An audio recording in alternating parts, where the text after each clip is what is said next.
Hey, what is up guys, JTX here. This is going to be the 1 week build update for my League start character, the Bleed Bow Slayer. Build's gone through a couple of revisions throughout the week, so I haven't been able to post as much as I wanted to.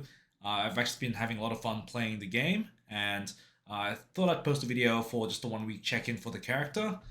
We hit a major milestone. We managed to snag a +1 max frenzy charge ring. Pretty much been blasting tier 17 maps since day 3 or 4. And then we picked up this ring today, and obviously we're gonna finish crafting it and then Calandra's touch it. But this is just kind of like a good checkpoint for the video, and also talk about some of the new things we discovered in the league and all the stuff that we kind of experimented with. So the big thing I played around with early on is whether or not this build would be viable on a champion. After playing champion for a bit, I still think that it has insanely high potential, but you really only want to shift to champion at the very late end game. You'll reach a certain point where champion feels incredibly tanky in the early end game, but then you won't have as much damage as a slayer. And pushing that damage without investment is actually pretty difficult on a champion. So I'd actually recommend playing as a slayer all the way through until you actually get to a point where your damage is so overwhelming that you can then shift to champion and not worry about damage. So there's bunch of cool things that I did discover as well. Mainly, all the fortify stacking is actually insane on the champion. There's a new mercenary mod on helmets that gives you additional physical damage taken on enemies per your fortify. Just generally, the whole champion ascendancy is actually quite a nice package to have together, and I think I will swap to it at a later point. But the early swap was just for experimenting, and I think that it's probably going to be a little bit better to be a slayer just until you fill out the rest of your gear. Now, speaking of gear, one of the main changes now is that we're running a replica Farrul's Fur. This is due to the change that Ralakesh's Impatience only gives one now. Instead of having all power, frenzy, and endurance charges, you only get one line. In this case, we have to get frenzy charges on our boots because we're running in Oles's Delight. This is how we can double dip to have both affliction and frenzy charges at the same time. And then we use the replica Farrul's Fur to generate maximum endurance charges each time we shift into catch agility. So after playing with the Farrul's for a bit and also understanding aspects of the cat, there's two main things that you have to either do to make sure you have 100% endurance charge uptime.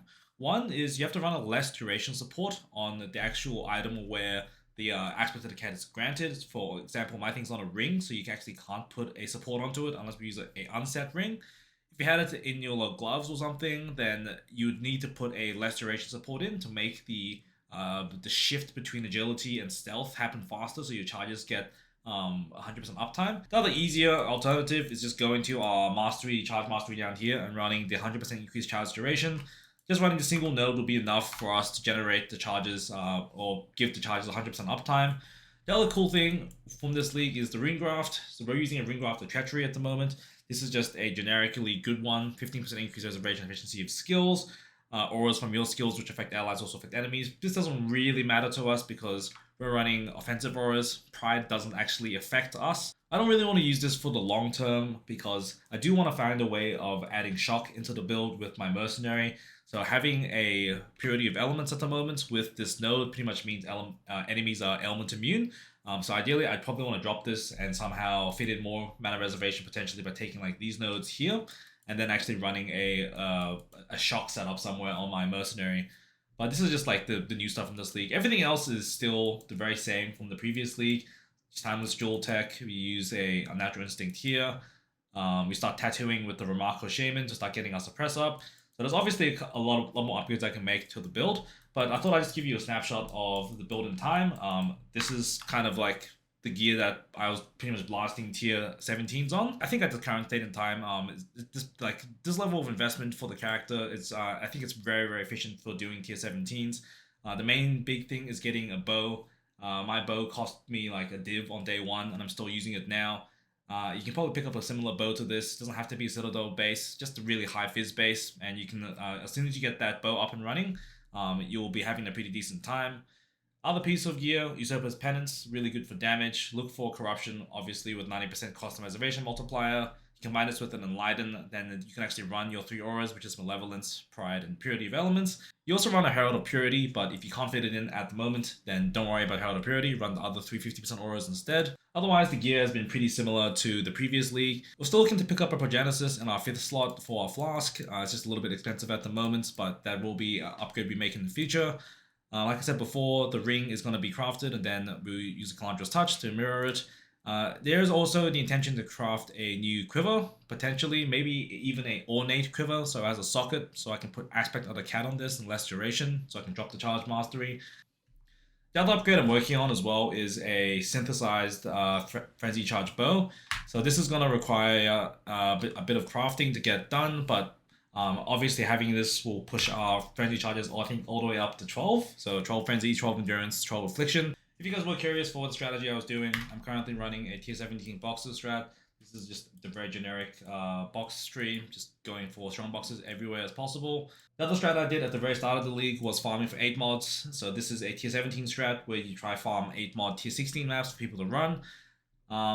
This strat is kind of hard to do because there's a lot of people doing it this league and it gets pretty competitive pretty quickly. So I recommend if your build can't handle it, go and do the tier 17 boxer strat. You just run one of each ambush scarab and you run this tree. Make a lot of money. Obviously, when you roll the maps on tier 17, be careful with what you roll. You're looking for at least 100% increased currency, ideally more. But this is kind of the tree I've been rocking, and I've dropped quite a few divs so far. So 56 divs, 41 exalts. Obviously not an insane amount compared to some of the hardcore grinders, but it's very consistent currency.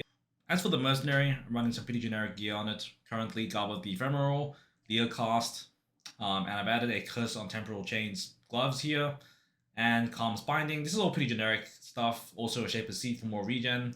And also a note of Bloodletting, because how Aggravate works is if you aggravate one bleed on target, you aggravate all bleeds. So this character can also help me with aggravating bleeds on targets. Notice that they don't really survive very often in tier 17 maps, especially with Rippy mods, ever since they added the patch for mercenaries. I think what I do want to do with my mercenary is I don't really want to be running Kineticist. I want to be running potentially a melee one.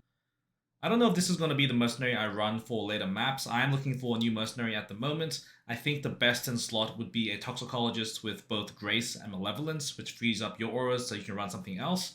I'd also probably put a Voltaxic Rift on them so they could use lightning damage to actually shock targets, so I get a nice damage bonus. There's also a cool tech that you could also use, the unique boost, the Tempest Rising, I believe. Right here, the Tempest Rising. So as long as you have an element on a enemy, they count as moving, so which essentially means they're aggravated or they're just going to be taking the damage bonus from bleed. So putting this onto your mercenary can be really, really strong. It is a strength base though, so you're going to have to put it onto a specific mercenary that can actually use these boots. That's just kind of the stuff I've been experimenting with the mercenary system so far. Also, if you guys were curious, in my Kingsmarch, I essentially have only been spec'd into one thing and one thing only. I've been sending my Atlas mappers or my mappers non-stop on runs, so I have all 3 of these going as much as possible, because when you do run tier 17s, you get a lot of gold from the maps, so you can easily support the gold generation or the gold needs for the town. Despite this being like the best league start I've ever had, I think I could have been blasting tier 17 maps a lot earlier and actually optimizing my Atlas strategy. It's been a long time since I've played a PoE 1 league, so it's took me a while to shake off the rust and understand what I wanted to do.